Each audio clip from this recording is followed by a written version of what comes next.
Welcome to The Explainer. Today we're diving into the life of a true musical enigma, a guy whose influence is just massive, way bigger than his fame ever was. He was a player who completely rewrote the rulebook for the electric guitar, a genuine innovator's innovator. So you might not know the name Allan Holdsworth, but I guarantee your favorite guitar heroes did. And they didn't just admire him, they were in awe of him. They'd compare him to game changers like the jazz giant John Coltrane, and that tells you everything you need to know about his style. It was unpredictable, it was fluid, and it was something no one else could ever copy. Okay, here's how we're going to trace his journey.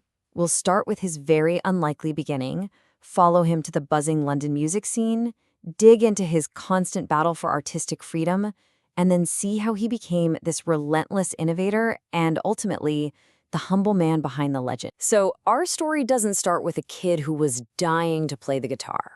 Not at all. It starts with a deep emotional connection to the jazz music his dad, who was also a musician, would play around the house. The music hit him hard, but he never really saw himself as the one making it. You see, what young Allan really wanted was a saxophone. He was totally captivated by the jazz records his dad played, but a sax was expensive, and the family just couldn't swing it. So when he was 17, his father bought him a guitar instead. He picked it up kind of reluctantly, more because it was there than because he wanted to. And not one accident, it would end up changing music forever. After grinding it out in local pubs for a while, Holdsworth makes the big move to London in the early 70s, and that's when everything just ignites. He dives headfirst into this wild new progressive rock and jazz fusion scene and almost overnight becomes one of the most sought-after guitarists around. And just look at this whirlwind. The list of bands he joined in just a few years is nuts. He's jumping between legendary groups in jazz rock, prog, fusion, playing with absolute giants like the drummer Tony Williams and the violinist Jean-Luc Ponty. His reputation was just exploding. But, all this success, it started to reveal this fundamental conflict that would pretty much define his entire career. It was this constant clash between his own unique artistic vision and what the music industry wanted from him. And get this, the first major blow comes in 1976. A record label, CTI, takes what he thought were just practice sessions and, without his permission, releases them as an album called Velvet Darkness. He absolutely hated it. For the rest of his life, he felt it was a total misrepresentation of who he was as a musician. And here's where it all came to a head. He had this frustrating gig with the supergroup UK, and the other guys wanted him to play the same solo, note for note, every single night. But for Allan, no way. For him, music was a living, breathing thing.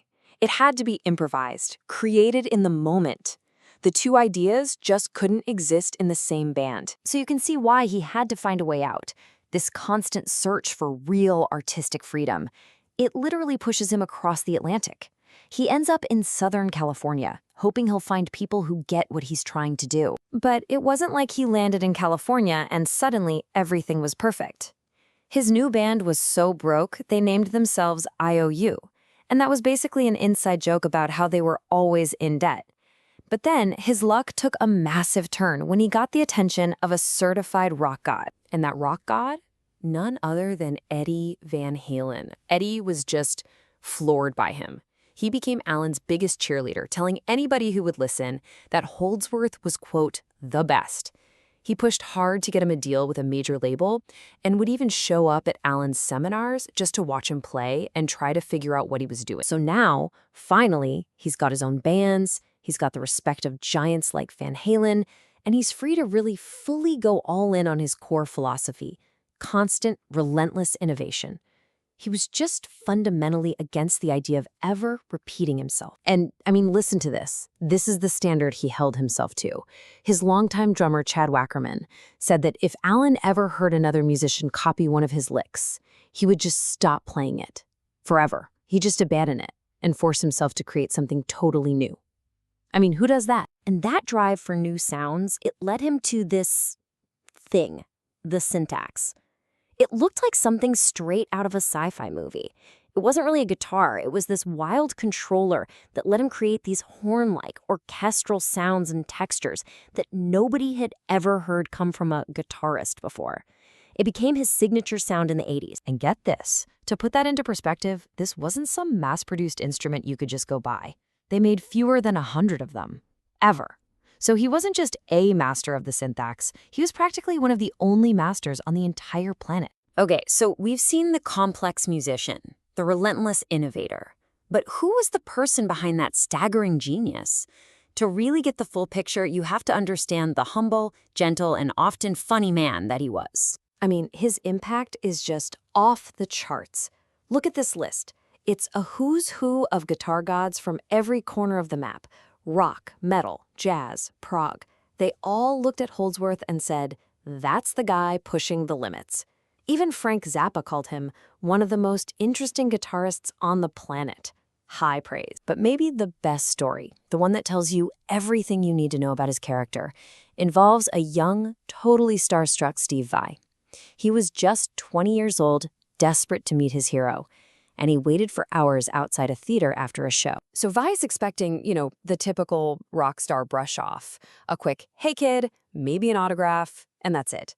But instead, he meets this incredibly kind, gentle guy who was genuinely happy to just talk with him. No ego, none whatsoever. And then Holdsworth does something unbelievable. He gives this kid, this fan, his home address and tells him to write him a letter. For Vai, that moment was profound.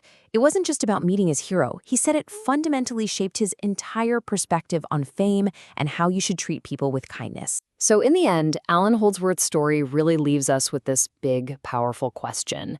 Here's a man who chose his art over everything else. Fame, financial stability, you name it. And his journey makes you wonder, what is the true price of that kind of artistic freedom? And in a world that always wants you to compromise, how far should an artist really go to protect their vision?